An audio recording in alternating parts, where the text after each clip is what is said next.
अस्सलाम वालेकुम दोस्तों।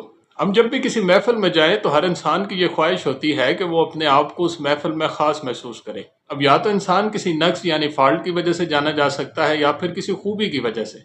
नक़्स पैदा करना कोई मुश्किल काम नहीं, क्योंकि हम नेचुरली एक खुली ज़मीन की तरह होते हैं, जिसे आप बस यूँ ही खुला छोड़ दें बिना देखभाल के, तो आप उसमें जड़ी-बूटियाँ और गैर ज़रूरी पौधे खुद ब खुद उगते हुए देख सकेंगे। लेकिन अगर आपको लहलहाती खेती चाहिए तो आपको थोड़ी मेहनत करनी पड़ेगी। वैसे तो बहुत सारे ऐसे काम हैं जो अगर आप करें तो आप आम लोगों की लिस्ट से निकल कर खास लोगों में शामिल हो सकते हैं, जैसे वेलफेयर के काम, या अगर आपके पास दौलत हो तो लोगों की माली मदद करना वगैरह। लेकिन आज मैं आपको एक ऐसा खास और आसान तरीका बताऊंगा जिसके जरिए आप किसी भी महफिल की जान बन सकते हैं। दोस्तों, जिस तरह हम रोजाना जो कुछ खाते हैं वो हमारे जिस्म पर जाहिर हो जाता है, वैसे ही हम अपने दिमाग को जो कुछ फीड करते हैं वो हमारे ख्यालात और अल्फाज से जाहिर हो जाता है।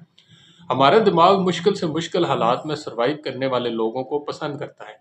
इसीलिए हमें किसी की दुख भरी कहानी और उसके बाद मिली कामयाबी मोटिवेट करती है। हालांकि किसी बिलीनियर का बेटा भी जब कोई नई कंपनी शुरू करे तो वो भी उसे चलाने के लिए शायद मेहनत उतनी ही करता हो, लेकिन मोटिवेशन उससे मिलती है जो जीरो से स्टार्ट करे।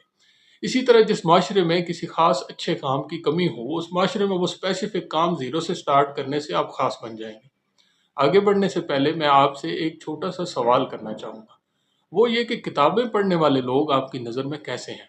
सच पूछें तो अगर आप किसी बस, ट्रेन या जहाज़ में सफ़र कर रहे हों और आपके हाथ में 2 अदद किताबें हों, तो यकीन जाने लोग आपको अलग और ख़ास नज़र से देखेंगे। अगर आप किताबों से वाक़ई सीखते भी हैं, तो आपके ख़यालात और अल्फ़ाज़ से ज़ाहिर हो जाएगा। उसके बाद का जादू आप खुद देख लीजिएगा। आज के लिए इतना ही। मुझे दुआओं में याद रखिएगा। मिलते हैं अगली वीडियो में एक नई किताबी बात के साथ। तब तक सीखें, पढ़ें और आगे बढ़ें। शुक्रिया।